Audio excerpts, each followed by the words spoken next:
The hell? What wizardry are you? What are you working for Lucas Arts over there?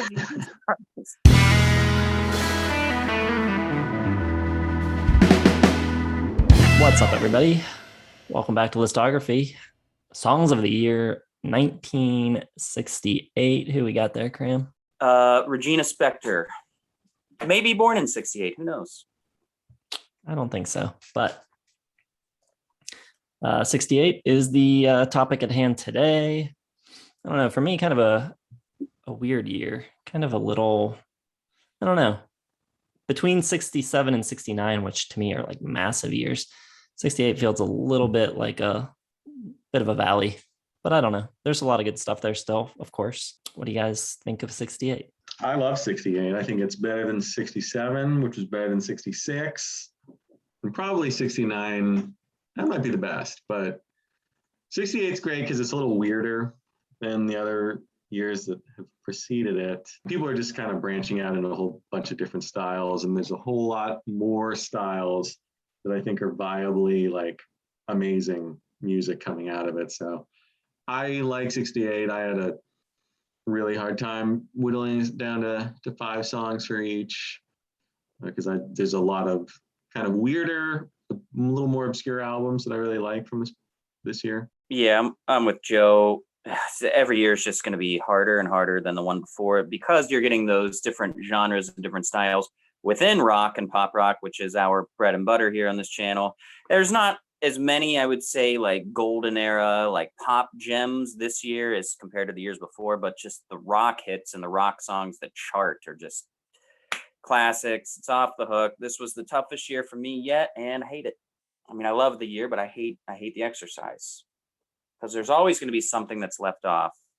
So much FOMO for the lists of the songs. Just a quick reminder how this works, or if you're new here, we pick 5 tracks from the Hot 100 that year. All it had to do is chart 1 week, and it counts. If it was number 100 for a single week, it's eligible. Then we do another list of 5 songs that are wild cards. Those songs could have also charted, or they can be album deep cuts or B-sides or anything at all. One of those 2 lists, we will have 1 song short because we're saving our winner for the very end. And right before we reveal our song of the year, we will also make a selection for our least favorite top 40 track of the year. All right, let's start with the Hot 100. My favorite song of 1968 will not be in the Hot 100. Here's what I got. Tommy Jane and the Shondells with Crimson and Clover, an amazing romantic love anthem with just tremendously cool fuzzy guitars, and I think very underrated vocals as well. It's a very cool, like narratively picturesque song. It really just puts me in a certain place. Like I can just picture Kevin Arnold and Winnie Cooper like walking up to each other in like a 6th grade dance and falling for each other with this song going on. It's awesome. I'm also going to go with a gem from the debut album of the band. I've got The Wait, amazing song. Everyone knows it. Probably next to Baba O'Reilly, the most mistitled song ever. People just assume it's called Take a Load Off Annie or whatever, but it's not. Great song. I've also got Jimi Hendrix with All Along the Watchtower, a bit better of a Bob Dylan cover than Phil Collins does with Times They Are A-Changin'. I think this song is great. It's one of my favorite covers of all time. I think it blasts Dylan's version out of the water, even though I love Dylan. It's just, this album just has a really cool, or this song, excuse me, has a really cool sound to it. And even though the lead is amazing, I think the acoustic guitar sounds great. It's got more of like a thinner kind of reverb sound. It just sounds awesome. I'm also going to go with another song with incredible acoustic guitar playing on it, Street and Fightin' Man by the Rolling Stones off Baker's Banquet. I love how the guitar strumming just kind of propels this song. Along with Charlie Watts, his rhythm in his pocket is just terrific on this song, and it's got that perfect little wood block in the chorus that just kind of accents each little verse. And then I'm surprised we didn't get blown up for not having any of us having Respect by Aretha Franklin, but I've got her here. But I've got Chain of Fools. I think it is the superior track. I absolutely love it. It's got a tremendously more dark, luring kind of sexuality to it with the chain, chain, chain. Like it's the sway. It's so cool. I think it's got an amazing groove, and it's just my preferred song of Aretha Franklin. So those are five that charted. And I mean, look at those five. Those are all classics, and rightfully so. I love them all. All right, we can make Joe go last this week. How about that? I've got a lot of the same artists that I had in 67. So we'll start with those. I've got the Bee Gees again. They're back with I Started a Joke. This was the last song they recorded for their album Idea. Again, this one is sung by Robin. I love his vocals, and I really like the lyrics on this song a lot. I've also got the Turtles again with Eleanor, which I think is a brilliant song. They were kind of like wanting to keep up with some of the contemporaries of the time, like the Beatles and stuff, and start writing their own songs. And their record label didn't want to allow them to do that. So they wrote Eleanor as kind of a satire, and it has all these intentionally like throwaway lyrics, like "You're my pride and joy," etc. It's really funny, but the label was like, "Yeah, it's great," and they took it. So I guess they won on that one. It's also one of the first pop songs to include a Moog synthesizer. I've got the Hollies again with Jennifer Eccles. I think it's a really kind of cute, innocent love song. It combines the names of Alan Clark and Graham Nash's wives. Alan Clark's wife's first name was Jennifer, and Graham Nash's wife's maiden name was Eccles. And you don't really see, there's a lot of like pop songs written with female first names as the title, but rarely do they include a last name. And there's something about that just makes it feel a little more endearing and sweet and innocent, because I feel like the only time you really use the last name is like when you're in school, when you have to distinguish the female from another girl with the same first name. So I don't know. I think it's a really cool song. And the Eels do a great cover of it too. And they turn it into like this really sad ballad, which is really cool. I also have The Weight by the band, of course, incredibly influential song, along with Dylan and a few other artists around this time. Kind of invented folk rock, Americana, whatever you want to call it. Kind of just changed the way, or the way you were able to write and the things you were able to write about within a rock context, which really changed music substantially. It's got a great groove, got all those great piano licks throughout it, and of course you got those delayed stacked harmonies at the end of each chorus, which is just an iconic moment in rock. And then my last one from my Hot 100 list, I've got the Beatles with Revolution. 53 years later, and I don't know that anyone has matched those fuzz guitar tones yet. It's absolutely awesome. I think the bass work on it is great, and you have the fantastic electric piano playing from Nicky Hopkins on it as well. I think it's a killer tune. So those are my five for the Hot 100. My top five from the Billboard charts, I got in common with Cramser, I got Street Fighting Man from the Rolling Stones. One of my favorite tracks from them. The drums are great. The bass is great, which you don't hear a lot on Rolling Stones songs. It's not like a lot, but there's this really cool vibrato, like at the end of the bass. It's like at the end of the choruses, which is really cool. And it's just like a grimy, dirty, gritty, like perfect Rolling Stones song. Number 4, I Am the God of Hellfire, and I Bring You Fire by The Crazy World of Arthur Brown. Great song.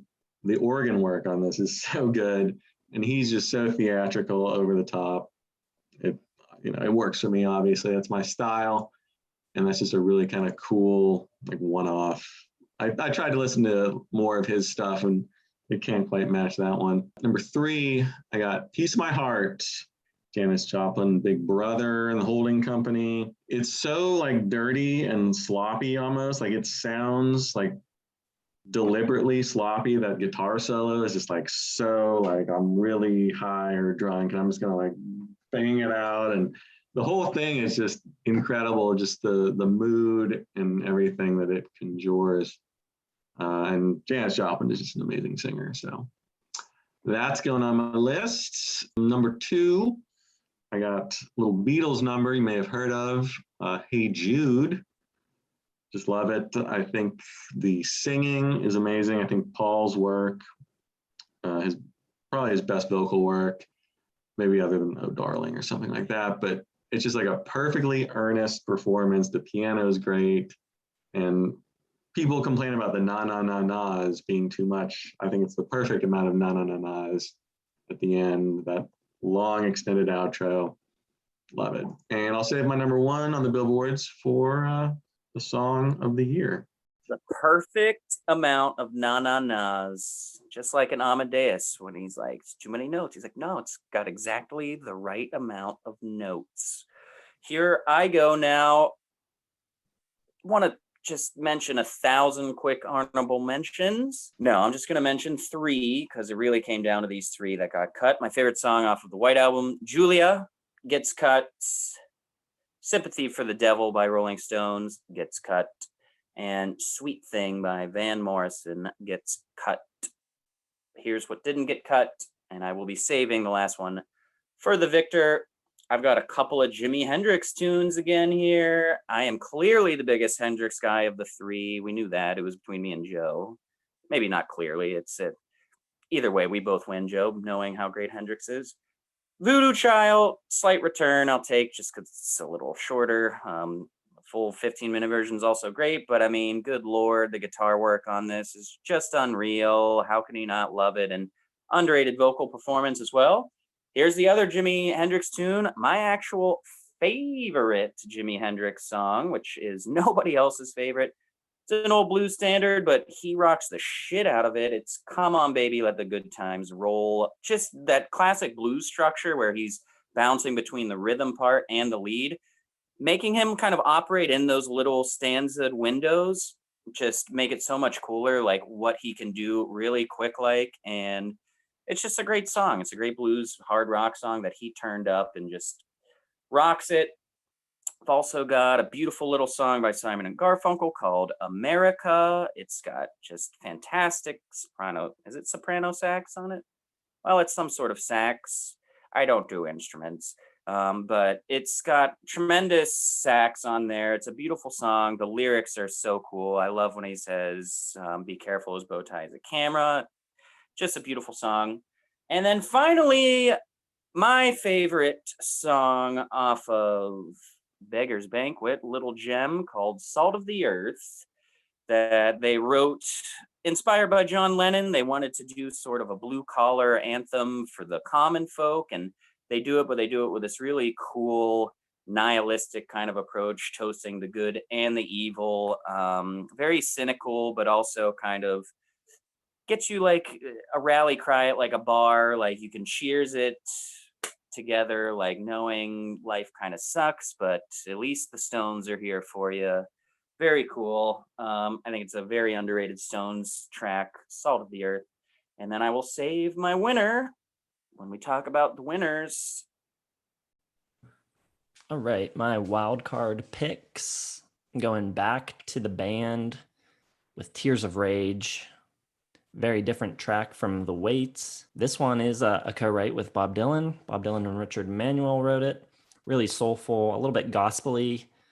Richard Manuel gives a heck of a vocal performance, and there's some great guitar work from Robbie Robertson on it as well. And I've got Van Morrison with The Way Young Lovers Do from Astral Weeks. Love the horns on it, but it's really that melodic lift out of the verse into the chorus that seals the deal for me to make this the song that I chose from that record, even though the whole record's great. You got really a aggressive upright bass on it. Maybe not entirely in the pocket the whole time, but it's really cool. I've also got an artist that I had last year in 67, Harry Nilsson with Don't Leave Me. Such a cool song. He has a little bit of like a pseudo bossa nova feel on this one. It's kind of got that late 60s cool, laid back, loungy sophistication type of sound to it. Really shows off his amazing voice though.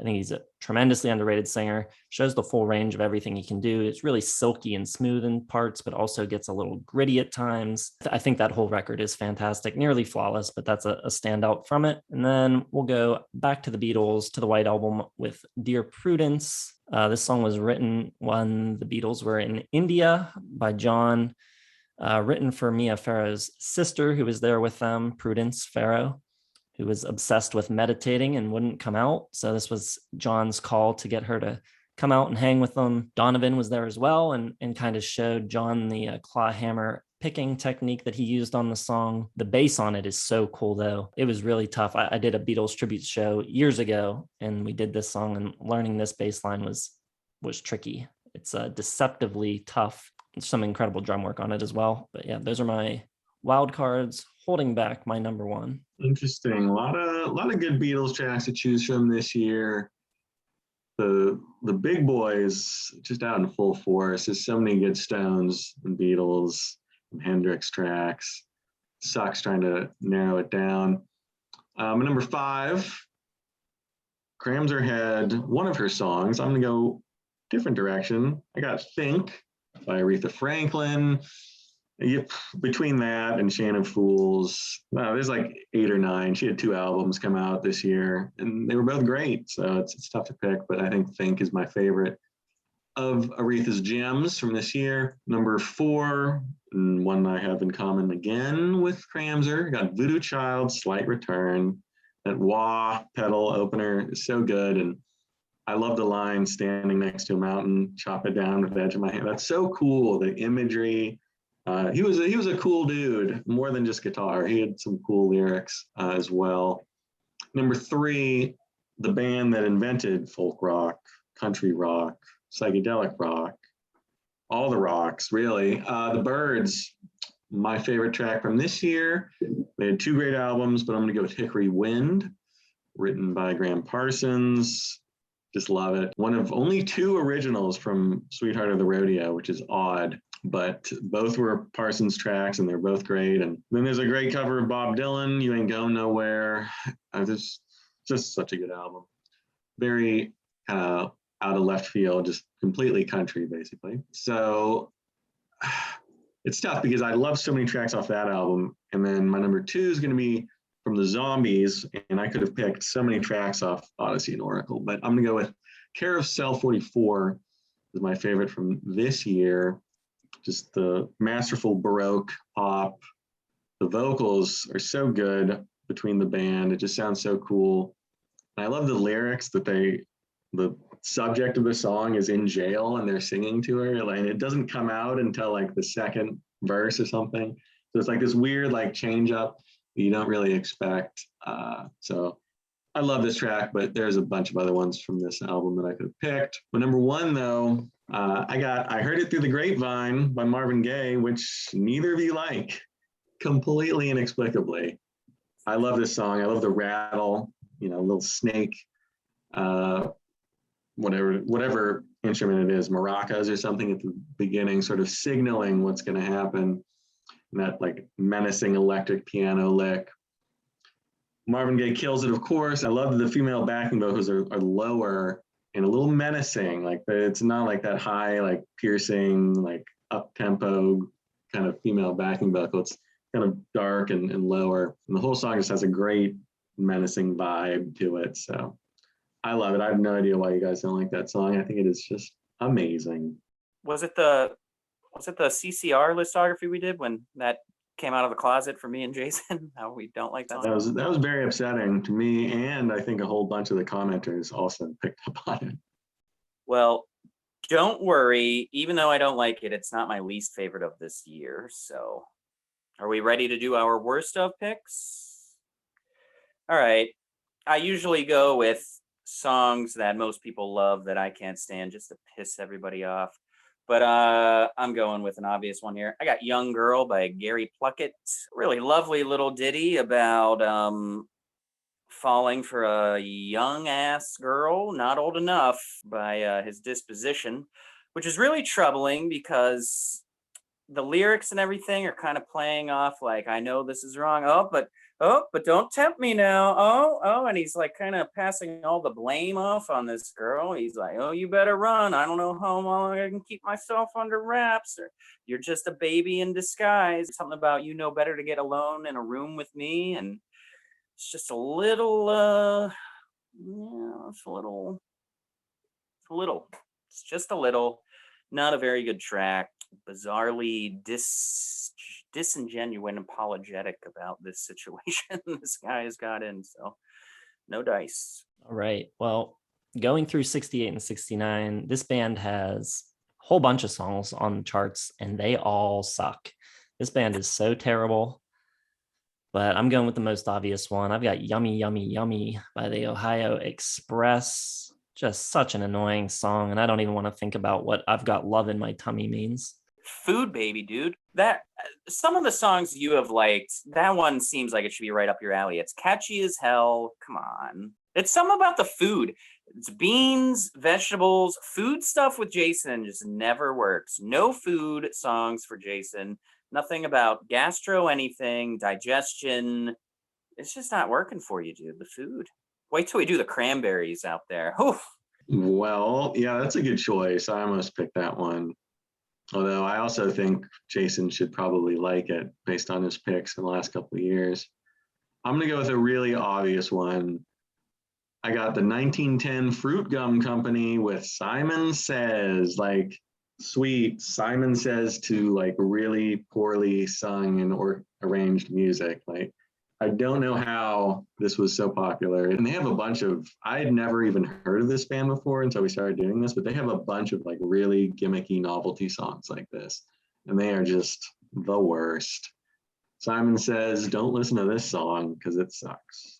I have a feeling, well, never mind. I had a feeling me and Joe might have the same winner this year, but with the Beatles billboarding and this one didn't. So my winner is actually in Jason's nominations. It is Tears of Rage by the band. And it was Joe and I's favorite song by the band when we did that listography. Yeah, it's absolutely fantastic. That so much just like bittersweet sorrow in it. And it just kind of like makes you feel like sun is setting on a certain time of your life, and the backdrop of, you know, saying we carried you on Independence Day in our arms. Just so fantastic. I love the feeling of this song. All of the playing is really understated and just perfectly sweet and sad at the same time. And good Lord, Manuel's vocal performance here is so touching. It feels like exactly how you would want a eulogy to go, where you are celebrating the loss of something, but so hopeful for like a future coming up. I think it is just an absolutely beautiful song, heart-wrenching. I love it. And really the secret weapon of this year for me is Bob Dylan. I mean, he penned All Along the Watchtower. He's got this, pretty damn good. But yeah, I got to go with the first song on the first album of the band. Beautiful song, Tears of Rage. All right, well, going back-to-back years with the Beatles, I've got Happiness is a Warm Gun as my winner. Such a crazy and complex song with so many different sections and shifting time signatures and shifting key signatures, really oddly structured.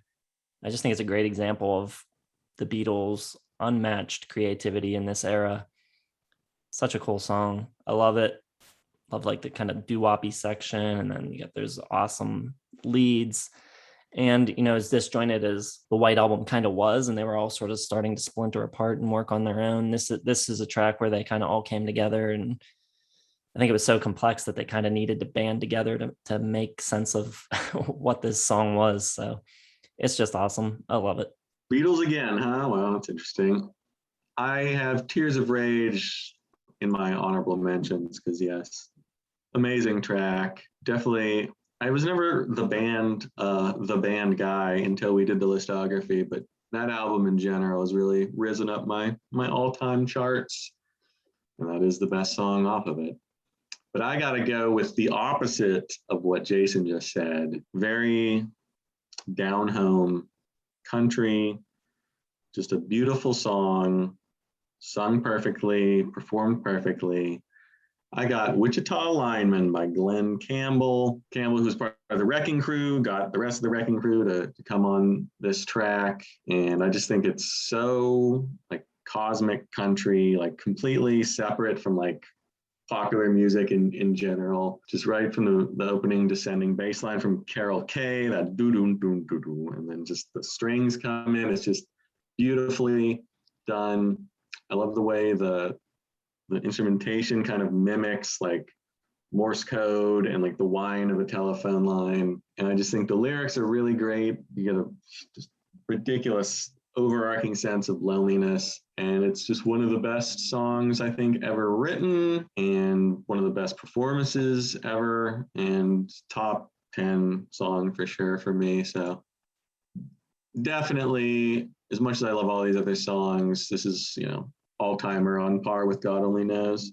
Really thought more of the White Album would be represented among the three of us. Julia, Happiness is a Warm Gun, and While My Guitar Gently Weeps, probably my three favorites off of that album. But wouldn't even mention anything off Waiting for the Sun by The Doors. Songs for a Seagull by Joni Mitchell didn't get any nominations. It's tough year. It's only gonna get harder.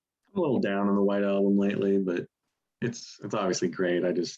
Nothing from it. I would have had Lady Madonna as my number 2 Beatles track from this year. I want to give a quick shout to Odyssey and Oracle, even though Joe had a track from it. One of my favorite albums ever. And I thought for sure there'd be at least one track from it.